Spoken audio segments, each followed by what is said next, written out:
Before the thunder of war, there was quiet.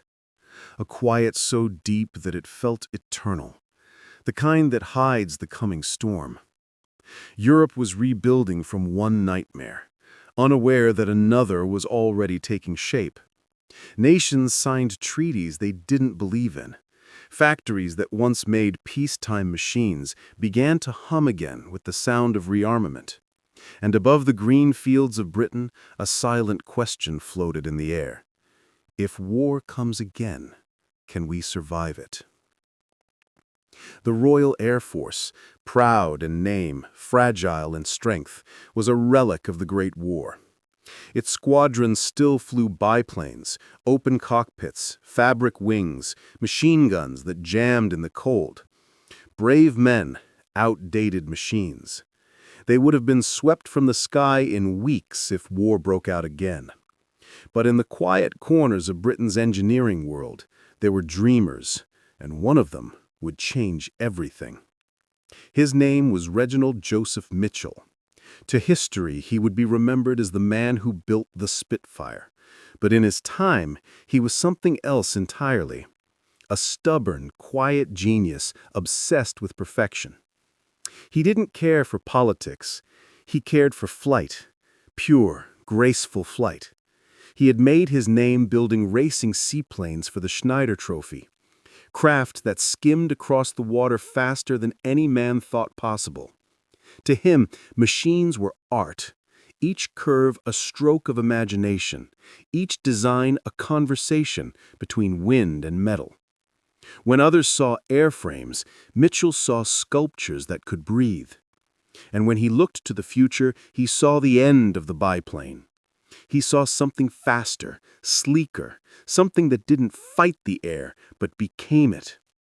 By 1934, whispers of rearmament filled the newspapers. Hitler had risen in Germany. The Luftwaffe was reborn. And Britain, caught between caution and denial, refused to believe that history could repeat itself. The Air Ministry moved slowly, too slowly. But in Southampton, in the modest workshops of Supermarine Aviation Works, Mitchell and his small team were already sketching the impossible. He wanted a plane unlike any other, not built for comfort, not even for ease of production. It would be a weapon of beauty, an aircraft where engineering met elegance in a single sweeping line. It had to be fast, agile, deadly, and above all, alive. Every bolt, every curve, every surface was shaped by the air itself. Its wings, thin, elliptical, almost organic, were designed to cut drag to nothing. It was not the product of military calculation, but of an artist's intuition. And when the first drawings were finished, even the engineers couldn't quite believe what they saw. The Air Ministry didn't believe it either. To them, the design was too exotic, too expensive, too impractical. They wanted something simpler, a mass-producible machine for mass-produced war. Mitchell ignored them. He always did. He built anyway. Days turned to nights. Metal turned to form. In small hangars filled with the smell of oil and salt air, a handful of engineers worked with the intensity of men who knew time was running out. The prototype took shape piece by piece, its polished aluminum frame gleaming under the dim workshop lights like a sculpture waiting to awaken. As 1936 approached, the world itself seemed to tighten. Germany's factories roared, Italy marched, and Britain watched uneasily from across the channel. The storm was coming, and Mitchell's creation would meet it head-on. On a crisp March morning, the Type 300 prototype rolled out onto the runway at Eastleigh. Its skin shimmered silver against the gray sky. Onlookers fell silent as the test pilot climbed into the cockpit. The engine, a Rolls-Royce Merlin, coughed, then roared to life. A sound not like any other, deep, throaty, almost animal. It shook the air, and in that moment, something ancient and powerful awakened in Britain's soul. The plane began to move, slowly at first, then faster. The propeller blurred, the ground trembled, and then, with the grace of something born to fly, it lifted from the earth. The men on the ground could barely breathe. What they saw above them was not a machine. It was a miracle. The aircraft turned, banked, rolled, fluid, effortless, alive. Every motion was poetry. Every second in the air was proof that the impossible had become real. When the pilot landed, his face said everything. "She's perfect," he whispered. "She feels like an extension of my hands." The dream had taken flight. But fate is cruel to dreamers. By the time his masterpiece was approved for production, R.J. Mitchell was dying of cancer. Doctors told him to rest. He refused. He spent his final months reviewing test reports, refining the design, arguing over minute details that others dismissed as trivial. To him, every millimeter mattered. Every curve carried meaning. He knew he wouldn't live to see what came next, but he understood, better than anyone, that Britain would need his creation soon. Very soon. He passed away in 1937. The Spitfire lived on. And then came 1939. Europe burned again. The Luftwaffe rose from the ashes of Versailles, and the skies filled with the sound of engines, the storm Mitchell had foreseen. As Britain braced for the fight to come, the Spitfire waited quietly on its runways. Wings of light, heart of steel. A dream made real by a man who was no longer there. When the first pilots touched its controls, they felt something no other plane had given them. It didn't just fly, it danced. It rolled and turned with the precision of thought itself. It gave them confidence, purpose, hope. They said, when you fly the Spitfire, you don't feel like you're in a war machine. You feel like you're in a living thing. And perhaps, in some way, they were. The Spitfire was not born from power or politics. It was born from the fragile dream of a dying man who believed that beauty could save lives.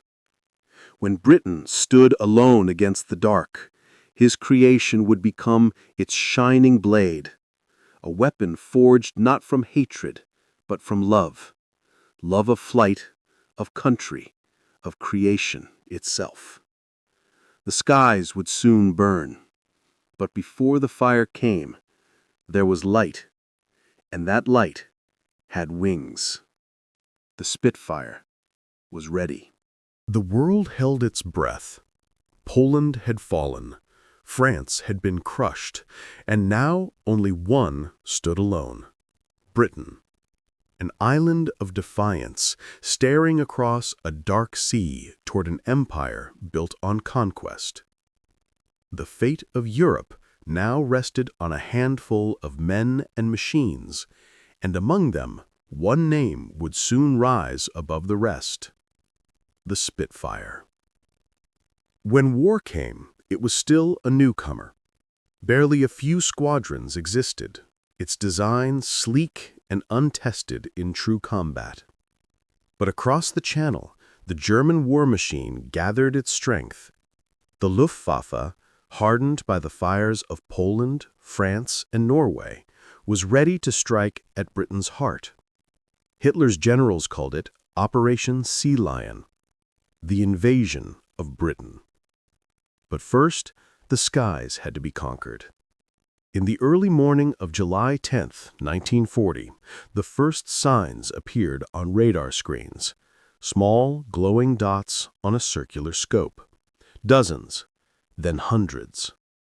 The invasion had begun, not on the ground, but in the air.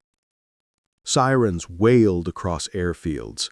Young pilots ran toward their planes, some barely out of training, faces still holding traces of boyhood. They climbed into their Spitfires, hands trembling as engines roared to life. The order crackled through the radio. Scramble! Scramble! Grass flew beneath their wheels as the silver wings lifted. They rose into the morning sky, toward an enemy they could barely see. Above the clouds, the world transformed into chaos. White trails streaked across the blue. Machine guns flashed, and the air itself seemed to tear apart. The Battle of Britain had begun. Dogfights erupted over the Channel in the green fields of southern England. The German Messerschmitt Bf 109s could dive faster, but the Spitfire could turn tighter. It could twist, roll, and climb with the grace of a living creature. It gave its pilot something no other plane could, a feeling of control. And with control came courage. Every day, the sky became a theater of life and death. Each pilot fought not for medals, not for fame, but for the people below, for the children huddled in underground shelters, for the mothers who looked to the sky and whispered silent prayers. Mechanics worked through the night, replacing wings, patching bullet holes, refueling and rearming by hand. They slept beside their planes, ready to fight the moment dawn returned. The price was heavy. Every evening, mess halls grew quieter. Every morning, the roll call grew shorter. But still, they rose again. When the Luftwaffe turned its rage toward London, the nights blazed with fire. Bombs fell like rain. The horizon burned red. Yet through that inferno, the Spitfires climbed again, their engines howling against the night. September 15th, 1940. The day the world changed. The radar screens glowed brighter than ever before. The largest wave yet, hundreds of German bombers and escorts heading straight for the heart of Britain. Airfields scrambled every plane they had. From Dover to London, engines roared across the countryside. The sky filled with the thunder of battle. The Spitfires met them head-on. They dove, turned, fired, weaving through burning wreckage and smoke. The pilots fought until their guns jammed, until fuel ran dry, until nothing was left but sheer will. By evening, the Luftwaffe began to break apart. Their losses were staggering. The invasion, postponed, delayed, and then abandoned. Britain had survived. When Winston Churchill heard the news, he spoke the words that would never be forgotten. Never in the field of human conflict was so much owed by so many to so few. Those few were not gods. They were young, exhausted, and terrified. They had seen friends fall in flames, and yet they climbed into their cockpits again and again. They did not fight for glory. They fought because there was no one else. The Spitfire had proven itself not just as a machine of war, but as a symbol of defiance, beauty, and survival. It was not the fastest plane. It was not the strongest. But it was the one that made its pilots believe that victory was still possible. As the summer turned to autumn, the gunfire faded. The sky grew quiet again. The silence that followed was not the silence of defeat, but of pride, of endurance, of victory. The world had witnessed the edge of darkness, and for a moment, humanity, fragile, wounded, unyielding, had stood its ground. When the Spitfires returned to base that evening, the last light of day turned their wings to gold. They had endured the fire. They had faced the storm. And they had not fallen. Britain still stood. And above the clouds, the dream of R.J. Mitchell soared on, alive, unbroken, eternal. The Battle of Britain was over, but the war was far from won. Britain still stood, bloodied but unbroken, an island fortress surrounded by the endless reach of German power. The Spitfire had become a legend, but legends alone could not win wars. The Luftwaffe still outnumbered them, and across the horizon, new dangers rose with each dawn. The war was changing, faster, deadlier, more complex, and so too with the Spitfire. From the first models that danced through the skies of 1940 came a new generation, each one faster, stronger, more precise. The elegant lines remained, but beneath the skin, everything evolved. The Merlin engine, that symphony of steel and flame, was pushed to its limits, refined and reimagined. Its power grew from 1,000 to 1,200 horsepower, then beyond. The wings were strengthened. The guns were upgraded. The once light machine of defense became a weapon of dominance. The Spitfire was no longer simply a guardian of British skies.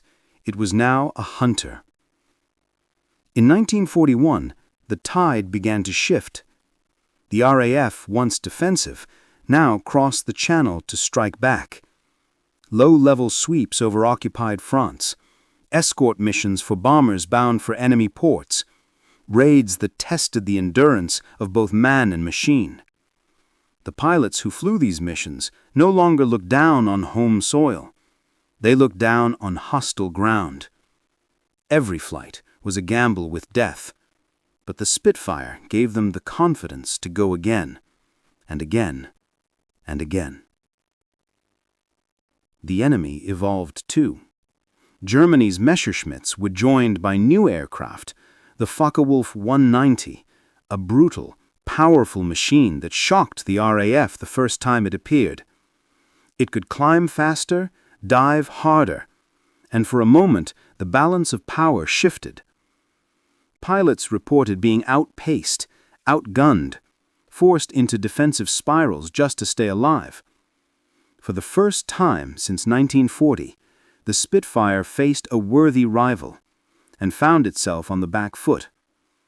But Britain had something the enemy didn't: adaptability. At Supermarine, engineers worked night and day. Blueprints changed by the hour. Test pilots risked their lives to find the limits of design. They studied captured enemy aircraft, tested new fuel, experimented with wing shapes and propellers. From their obsession came a new machine, the Spitfire Mark IX. Fitted with a new Rolls-Royce Merlin 61, it climbed higher, turned sharper, and met the FW-190 on equal terms. When it entered the skies in 1942, the hunters became the hunted once more. The Spitfire's legend grew not only through victory, but through constant transformation. By the war's end, there would be 24 major variants, each one a reflection of Britain's will to adapt and survive. Some models carried 4 cannons instead of 2.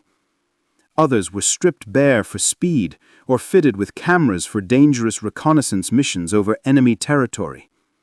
They flew from frozen airfields in Russia, from deserts in North Africa, from jungles in Burma. The Spitfire became more than British. It became global. Everywhere, freedom was under fire. That unmistakable shape appeared in the sky. Yet, even as its form evolved, its soul remained the same. Pilots often said that when you flew a Spitfire, it didn't feel like a machine. It felt like a living creature. The controls responded like muscle and sinew. The wings didn't fight you. They flowed with you. One pilot described it simply: when you sit in a Spitfire, you don't fly it, you wear it. It was not just the engineering, it was the balance, the harmony. The Spitfire was a fusion of man and metal, a perfect marriage of beauty and brutality. The war expanded, and with it, the reach of the Spitfire. Over the sands of Al Alamein, its shadow streaked across the desert. Over the jungles of Burma, its engines streamed against the monsoon skies. In every theater it adapted, survived, and carried the same message to friend and foe alike. The spirit of resistance was alive. As the Allied forces prepared for D-Day, Spitfires flew in endless formations above the invasion fleet. They straved rail lines, silenced artillery, and watched over the men who would storm the beaches. For many soldiers, the last thing they saw before landing was the silhouette of a Spitfire overhead. To them, it meant one thing: they were not alone. By 44, the war was reaching its crescendo. New machines were born every month: jets, bombers, rockets. The Spitfire was no longer the edge of innovation, yet it still flew with pride and purpose. It had grown from a dream into a dynasty. Each new version carried with it the heart of the original, the spirit of R.J. Mitchell, the stubborn genius who refused to compromise. Though he was gone, his design still breathed in every engine note, every glint of sunlight on polished wings. By the war's final year, the Spitfire had achieved something no aircraft in history had done before. It had evolved continuously, from the first days of defense to the final triumph of victory. It had been reborn through necessity, refined through loss, perfected through struggle. It began as one man's dream of flight and became humanity's masterpiece of endurance. The Spitfire was no longer just a weapon. It was a living legacy. Each new version was a chapter in the same story, a testament to the belief that perfection is never reached, only pursued. Even as newer planes took to the sky, pilots would still turn their heads at the sight of those elliptical wings catching the light. There was something untouchable about it, something eternal. The Spitfire had survived the worst humanity could create, and in doing so, it became a reminder of what humanity could become. It was, in every sense, the edge of perfection. By 1944, the balance of power in the sky had shifted. What once seemed impossible was now reality. Britain and her allies were no longer fighting for survival. They were fighting for victory. The Luftwaffe, once the terror of Europe, was bleeding. Its aces were gone, its factories bombed, its fuel reserves dwindling. Yet even wounded, it refused to die quietly. From the ashes of its empire, Germany released new weapons: jet fighters, rockets, experimental engines that tore through the air at speeds the world had never seen. They were machines born of desperation and brilliance, symbols of a regime gasping for breath. And against this storm of innovation and ruin, the Spitfire still flew. 4 years earlier, it had been Britain's shield. Now, it was the tip of the spear. No longer confined to home skies, Spitfires flew over France, the Low Countries, Italy, and deep into Germany itself. They escorted bombers to Berlin, hunted trains, and struck targets the enemy believed untouchable. The men who flew them were veterans now, older, harder, their boyish excitement replaced by quiet resolve. They had survived the worst the war could offer, and they knew every flight could still be their last. The sky had changed.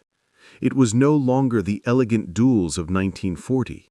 It was a battlefield of machines, an industrial war fought at thousands of feet above burning cities. Radar, Radio and mathematics guided the outcome as much as instinct and skill. The romance of flight was fading into the cold precision of modern warfare. But even in that machine-driven chaos, the Spitfire remained a creature of grace. Its curves still caught the light like sculpture. Its engine still sang with that deep, defiant roar that seemed to carry something human inside it. As the Allies prepared for the final invasion, the Spitfire returned to the front lines once more. In June 1944, the greatest armada in history crossed the Channel. D-Day. Above the beaches of Normandy, the sky belonged to the RAF. Spitfires circled endlessly, diving low to destroy gun positions, trains, and convoys. They protected paratroopers, guided bombers, and fought off desperate counterattacks from the last Luftwaffe squadrons. To the soldiers below, the shadow of a Spitfire was the sign of hope. It meant someone was watching over them. It meant they were not alone. For the men who flew, it was the culmination of everything. Every sleepless night of training, every comrade lost, every battle survived. It all led to this, the day when the fight came full circle. The Spitfire, once the defender, was now the liberator. As the Allies advanced across France, the Luftwaffe fought like a cornered animal. Squadrons were thrown into battle with barely trained pilots. Their once proud aces were gone. Their machines rushed into combat half-built, short on fuel, short on time. And yet they fought with a ferocity born of despair. In the cold skies over Germany, Spitfire pilots faced jet aircraft for the first time. The Messerschmitt Me-262, sleek, silver, powered by twin jet engines, could outrun any propeller-driven plane ever built. It was the future, appearing like a ghost from another world. When pilots first saw it, they could hardly believe it. It moved faster than anything human hands had made before, leaving even the most advanced Spitfire gasping in its wake. But the Spitfire's advantage was never speed. It was instinct. It was balance. It was the soul of the man inside. While the Messerschmitt Me-262 blazed through the sky like lightning, it was fragile. Its engines overheated. Its takeoff and landing runs were its weakness. And that was where the Spitfire struck.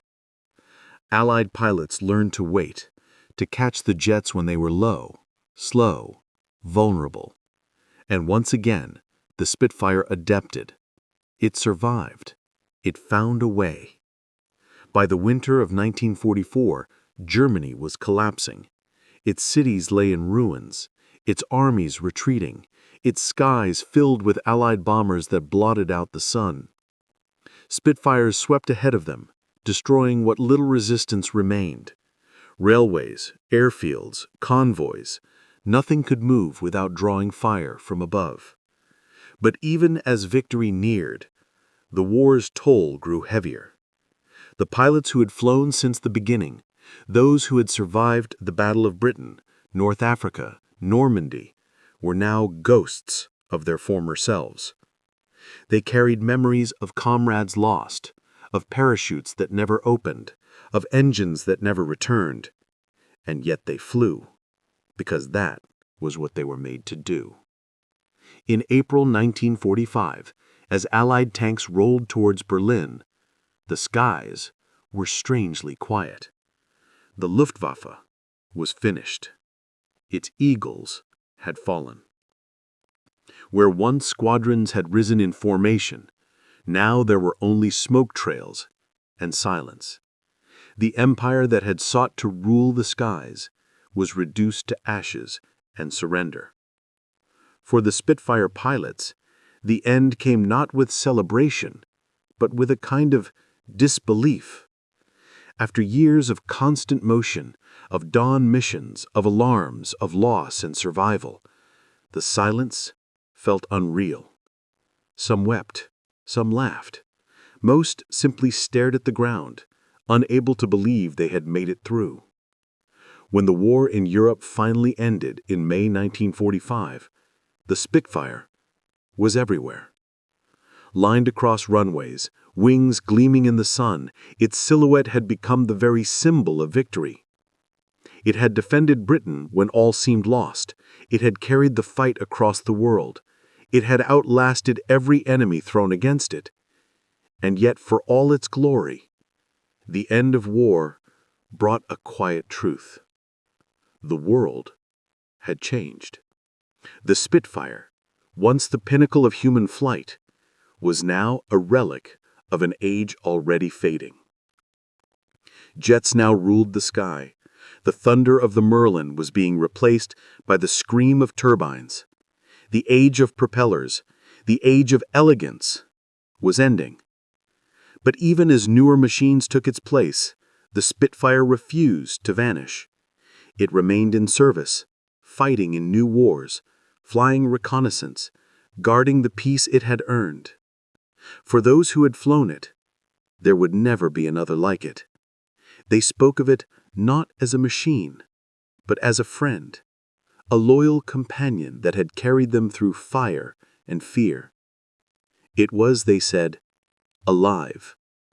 And as the world celebrated victory, somewhere a single Spitfire still patrolled the quiet skies over Europe, not in battle, but in remembrance. A shadow of a time when the sky was everything, when courage was measured in heartbeats and altitude. The eagles had fallen. The empire of fear lay in ruins, and the dream that had begun in a small workshop in Southampton had changed the course of human history. The Spitfire had done its duty. It had defended its home, fought for freedom, and endured against every storm. But its story was not over, because legends do not end. They evolve, they inspire, they endure.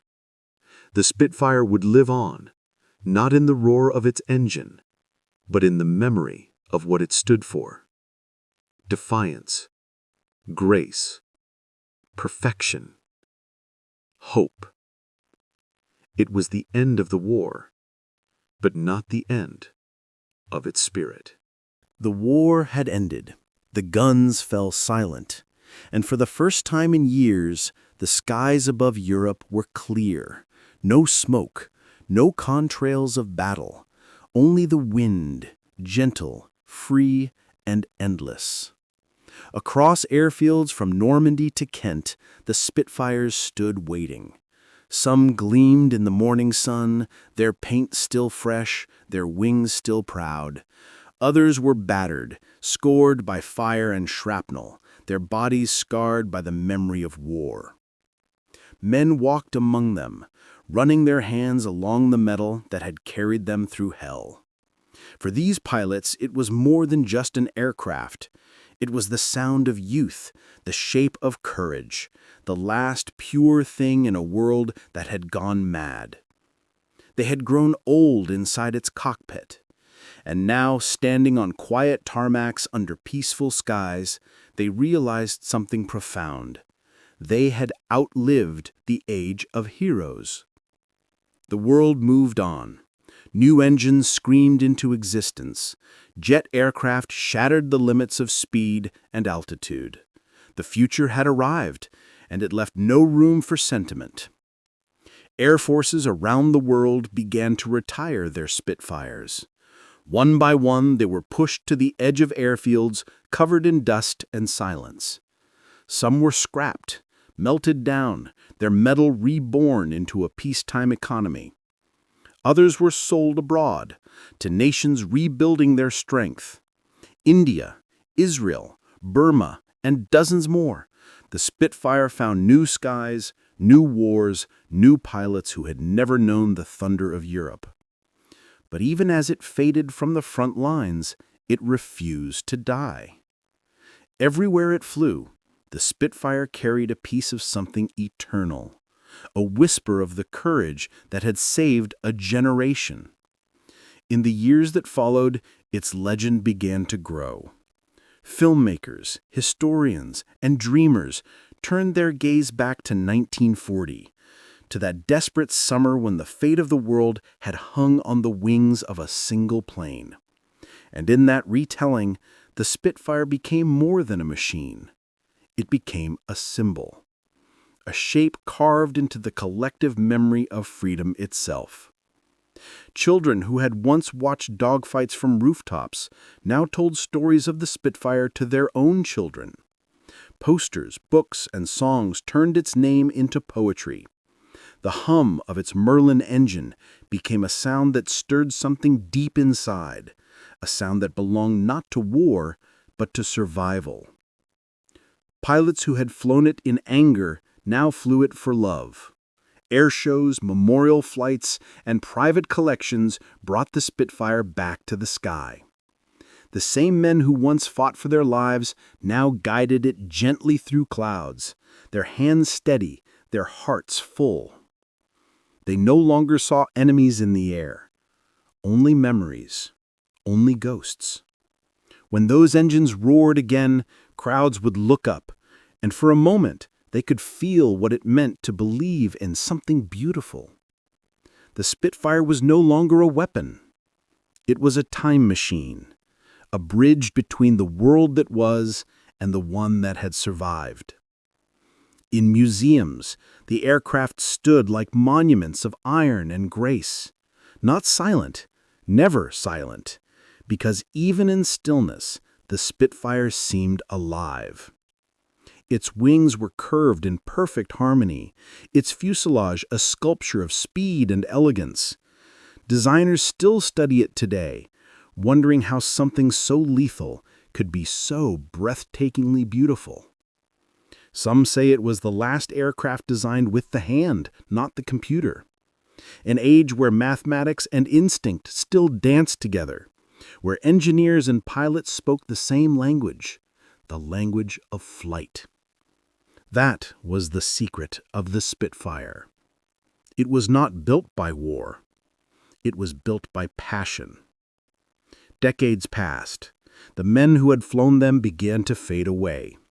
Their hair turned white, their eyes dimmed, but their voices never lost that spark when they spoke of the Spitfire. They remembered the hum of the engine before takeoff, the tremor in their chest as the throttle opened, the way the horizon tilted as the earth fell away.